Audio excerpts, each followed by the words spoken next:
జార్ఖండ్, కాశ్మీర్ రాష్ట్రాల్లో ఏ పార్టీ ప్రభుత్వాలు ఏర్పడతాయనే సస్పెన్స్ చివరి అంకానికి చేరుకుంది. 5 విడతల్లో హోరాహోరీగా జరిగిన ఈ ఎన్నికల్లో గెలుపెవరిదో మరికొన్ని గంటల్లో తేలిపోనుంది. ఉత్తరావనిలో 0 సెంటీగ్రేడ్కు ఉష్ణోగ్రతలు పడిపోతున్న సమయంలో వెలువడుతున్న ఈ ఫలితాలు మరోసారి రాజకీయ వేడిని పెంచనున్నాయి.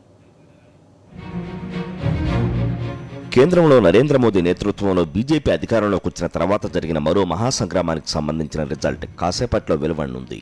జమ్మూ కాశ్మీర్, జార్ఖండ్ రాష్ట్రాల అసెంబ్లీ ఎన్నికల ఫలితాలు మరికొద్దిసేపట్లో వెలువడనున్నాయి. కౌంటింగ్ సంబంధించి ఎన్నికల అధికారులు ఏర్పాట్లు పూర్తి చేశారు.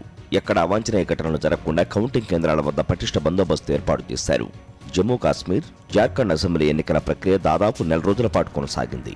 ఒక రాష్ట్రం ఉగ్రవాదుల కేంద్రం కావడం, మరో రాష్ట్రం మావోయిస్టుల ప్రభావిత కేంద్రం కావడంతో అవాంఛనీయ పరిణామాలను నివారించడానికి 5 దశల్లో ఎన్నికలు నిర్వహించారు. చిన్న చిన్న ఘటనలు తప్ప పెద్దగా ప్రాణ నష్టం, ఆస్తి నష్టం జరగకుండా సాగిన ఎన్నికల్లో పోలింగ్ కేంద్రాల వద్ద ఓటర్లు బారులు తీరారు. టెర్రరిస్టుల ఉన్మాద చర్యలు, మావోయిస్టుల హెచ్చరికలను ఏమాత్రం పట్టించుకోకుండా పోలింగ్ కేంద్రాలకు ఓటర్లు తరలివచ్చారు. ఊహించని ప్రజాస్పందనతో గతంలో ఎన్నడూ లేని విధంగా భారీ పోలింగ్ నమోదైంది.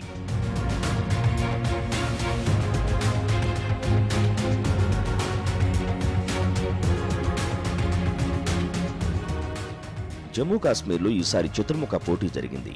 87 స్థానాలు ఉన్న అసెంబ్లీలో పాగా వేయడానికి అధికార నేషనల్ కాన్ఫరెన్స్, ప్రధాన ప్రతిపక్షం పీడీపీతో పాటు బీజేపీ, కాంగ్రెస్ హోరాహోరీగా పోరాడాయి. వివిధ పార్టీలు, స్వతంత్రులు కలిపి 821 మంది అభ్యర్థులు ఎన్నికల రణరంగంలో బరిలోకి దిగి విస్తృతంగా ప్రచారం చేశారు. వీరిలో ఓటరు దేవుడు ఎవరికి పట్టం కట్టాడనేది కొద్దిసేపట్లో తేలిపోనుంది. కాశ్మీర్లో కాషాయ జెండా ఎగరవేయడానికి బీజేపీ తీవ్రంగా ప్రయత్నించింది. ప్రధాని నరేంద్ర మోదీ రాష్ట్రంలో విస్తృతంగా ప్రచారం నిర్వహించి ప్రజలను ఆకర్షించే ప్రయత్నాలు చేశారు. అయితే సర్వేలు ఏ పార్టీకి పూర్తి మెజార్టీ రాదని పేర్కొనడంతో ప్రభుత్వ ఏర్పాటు ఆసక్తికరంగా మారింది.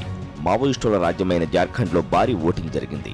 81 అసెంబ్లీ స్థానాలు ఉన్న జార్ఖండ్లో 2004లో నమోదైన 54.2% వెనక్కి నెట్టుతూ ఈసారి 66% ఓటింగ్ నమోదైంది. మొత్తం 81 అసెంబ్లీ సీట్లకు గాను 1136 మంది అభ్యర్థులు పోటీలో ఉండగా ఇందులో 111 మంది మహిళలు ఉన్నారు. ఇక్కడ జార్ఖండ్ ముక్తి Morcha, BJP, Congress, RJD, JVM తదితర పార్టీలు బరిలో నిలిచినప్పటికీ జేఎంఎం, బీజేపీల మధ్య ప్రధానంగా పోటీ నెలకొంది.